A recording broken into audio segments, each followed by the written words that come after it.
Hey folks, I'm feeling pretty good today. Just got back from a procedure, but we'll get to that point. Let's first start with everything that happened this morning. So I walked twice, once on my own and once with physical therapy. Both times went really well. I charted them the way I'm supposed to be at the moment. And I saw what felt like every single doctor who works at Methodist Hospital. Excuse me, I'm sorry. Let me close this a little bit more. Be a little bit modest. But yeah, so I had a lot of talking to do this morning. I woke up at 6 and didn't stop talking to people until almost noon. So from those conversations, to build off of yesterday first, my collapsed lung is reinflating slowly by itself, just like they wanted it to. So they're not too terribly worried about it.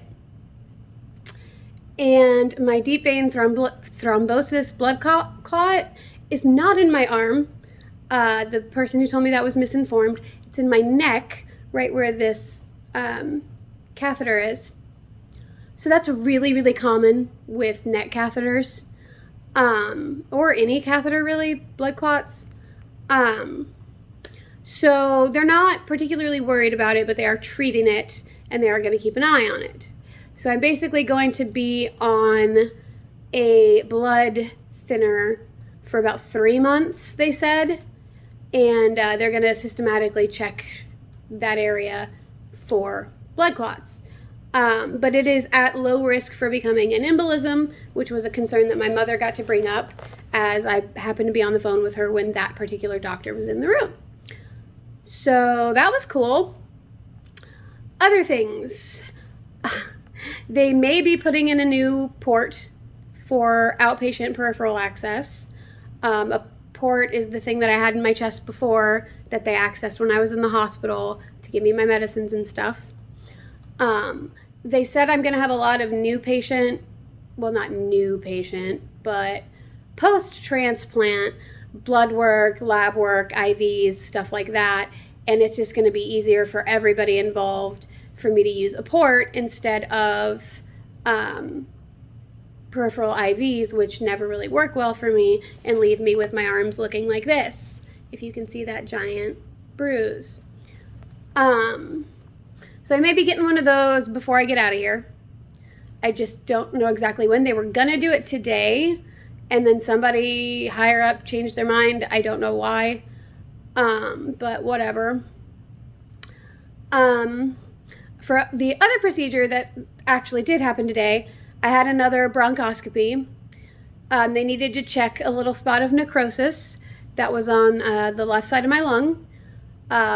Small spots like that are very normal in a person who has had a transplant, because when the organ is being transplanted and is on ice, it basically can develop frostbite, and parts of it won't thaw appropriately, kind of like a meat in the freezer.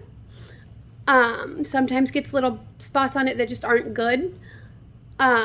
Luckily, that stuff's pretty superficial, so they can just scrape it off and it'll regrow with new alive tissue.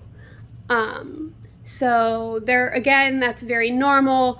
They aren't worried about it. They scraped it out today.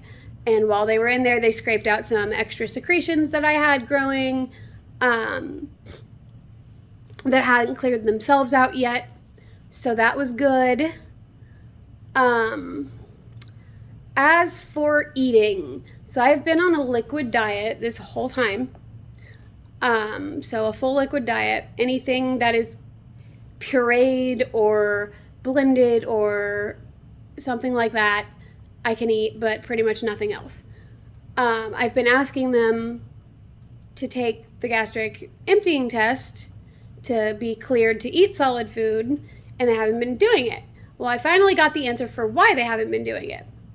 I guess I have to be off of opiate pain medicine for 48 hours before they can run that test, or the test is going to come back false. And that's not good. We don't want a false test. We want a practical, real test that's true.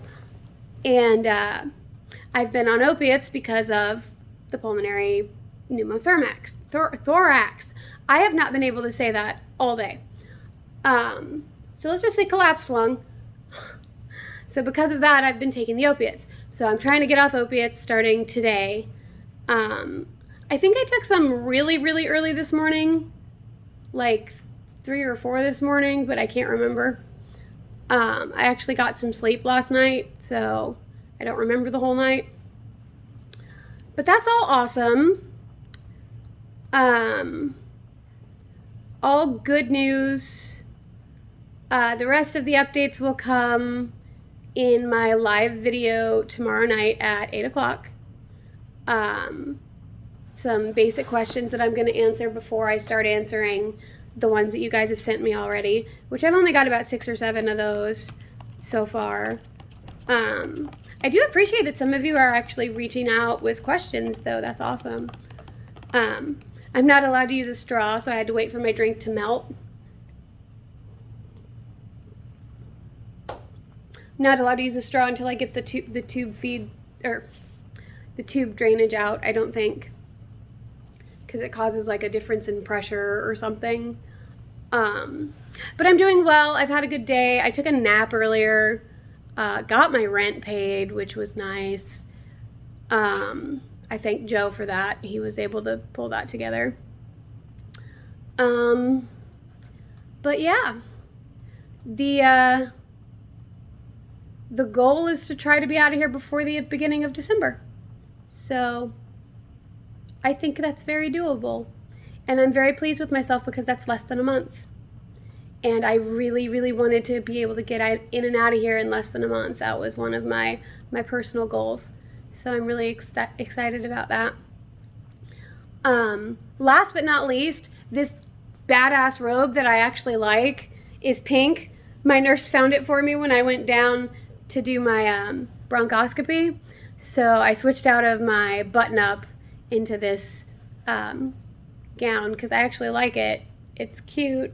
And it goes with my pants, kind of, sort of. So, because my pants are also pink. But, yeah. Oh my gosh, this was a really long video. I am so sorry. But I will talk to you guys later. Definitely live tomorrow, 8 o'clock. Be there or be square. And as always, I love and appreciate all of the support and love that you guys have been showing. It's been really, really helpful. Bye.